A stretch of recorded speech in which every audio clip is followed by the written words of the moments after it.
नमस्कार दोस्तों, विहान इलेक्ट्रॉनिक्स में आपका स्वागत है।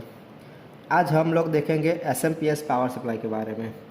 एलईडी एलसीडी टीवी हो, एसी की पीसीबी हो, फ्रिज की पीसीबी हो, ज़्यादातर पीसीबी में आज जो पावर सप्लाई यूज़ होता है वो होता है SMPS power supply. SMPS power supply ज़्यादातर तीन प्रकार के होते हैं। एक होता है analogue power supply,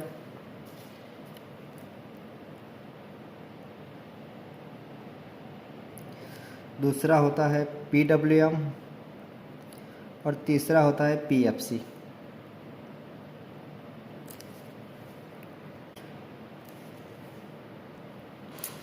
analogue power supply पहले आते थे जो ट्रांजिस्टर बेस होते थे।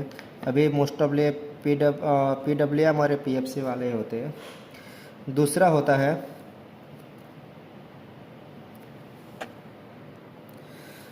होता है एलडीओ।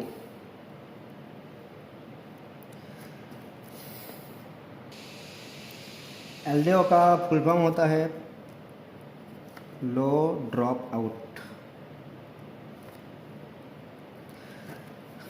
इसको लो वोल्टेज ड्रॉप रेगुलेटर भी कहते हैं। ज़्यादातर ये दो प्रकार के होते हैं। एक होता है लीनियर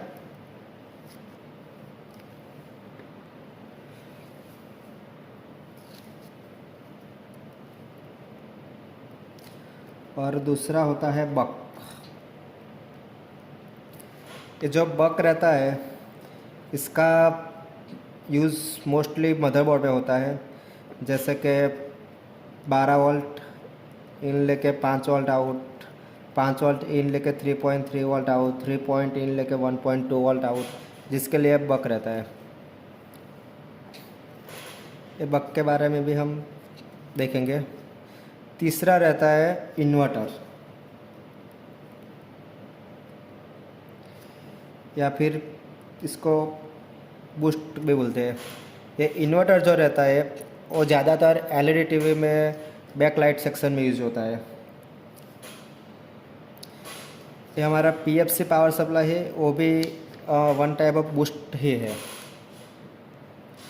मुख्य रूप से कोई भी सर्किट हो, जैसे कि एसी की सर्किट हो, पीसी एलईडी एलसीडी की पीसीबी हो, जिसके अंदर मोस्ट ऑफ लिए तीन प्रकार के ही पावर सप्लाई यूज़ होते हैं। Power supply SMPS power supply कैसा भी हो, इसके अंदर इसका एसएम ट्रांसफार्मर फिक्स रहता है। जो एसएम ट्रांसफार्मर रहता है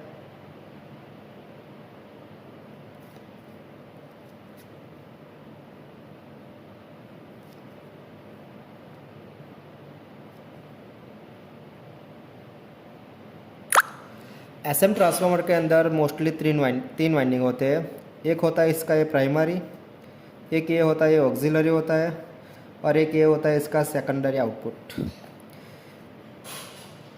ऑक्सिलरी जो वाइंडिंग है उसके बारे में देखते हैं। ऑक्सिलरी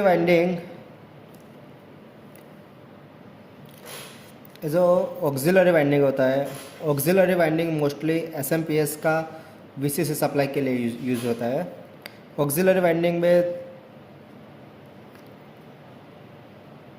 ज़्यादातर इधर ग्राउंड होता है, उसके बाद एक रजिस्टर होता है,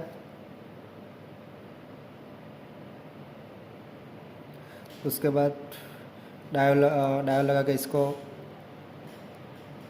आउटपुट दे देते हैं। इस तरह से भी रहता है, किसी किसी में ऐसा भी रहता है,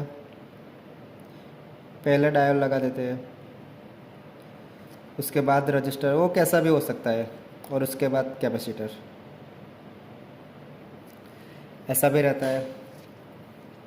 और जो सेकेंडरी वाइंडिंग है, सेकेंडरी वाइंडिंग किसी में एक भी होता है, किसी में दो भी रहता है, किसी में तीन भी रहता है। अगर किसी में 12 वोल्ट की ज़रूरत है तो ये एक ही वाइंडिंग रहेगा।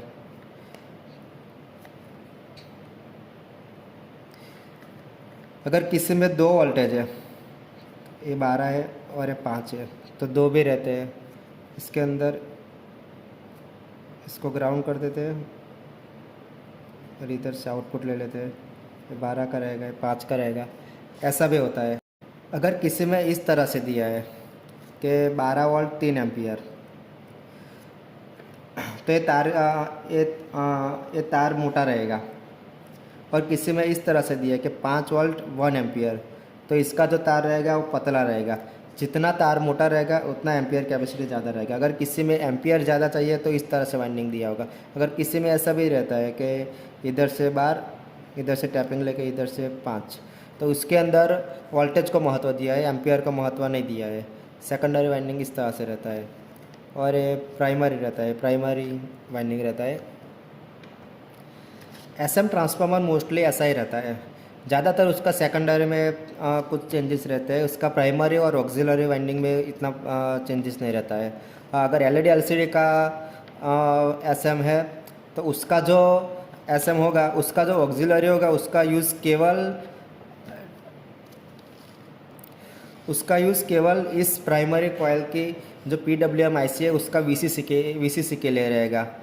अगर AC की PCB है तो AC की PCB में ऑक्सिलरी वाइंडिंग का यूज़ BLDC मोटर के लिए भी होता है। और कई AC की PCB में इधर 15 वोल्ट का रेगुलेटर लगा के 12 वोल्ट दिए होते हैं, ऐसा भी रहता है। जैसे कि मित्सुबिशी कैसेट AC में ऐसा होता है कि इधर से 15 वोल्ट पे ही 12 वोल्ट का रेगुलेटर लगा देते हैं और 15 से 12 करते हैं, फिर 12 से 5 करते हैं। किसी भी PCB में अगर एसएम ट्रांसफार्मर लगा है और उसको हमें चेक करना है कि वो सही है कि गलत है, तो उसके लिए हमें क्या करना पड़ेगा। अगर किसी PCB में लगा एसएम सही है कि डैमेज है, अगर उसको चेक करना है तो हम किस तरह से कर सकते हैं। एसएम का प्राइमरी का कनेक्शन किस तरह से रहता है, तो इधर पॉजिटिव नेगेटिव,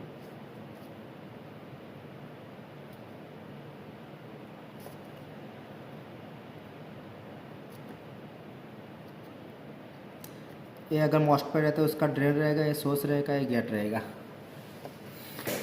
अगर बार बार हमारा ये वाला मॉस्फेट डैमेज हो जाता है और हमें ये पता करना है कि हमारे एसएम सही है कि सही नहीं है, तो उसके लिए हम क्या करेंगे।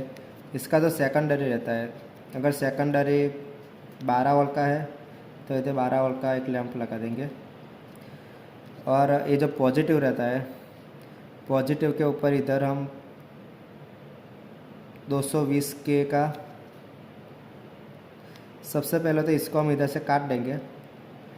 काटने के बाद 220 के 5 वाट या फिर 10 वाट का आपके पास जो भी रजिस्टर हो, इसको इधर लगा देने का। और इसका जो नेगेटिव रहता है, ये वाला नेगेटिव, इसको इधर सिग्नल के जैसे टच कीजिए। अगर सिग्नल के जैसे टच करने पर ये लैंप ग्लो होता है तो आपका एसएम बिल्कुल सही है। PCB में और कुछ दिक्कत है, अगर ये ग्लो नहीं होता है तो 100% आपका एसएम ख़राब है।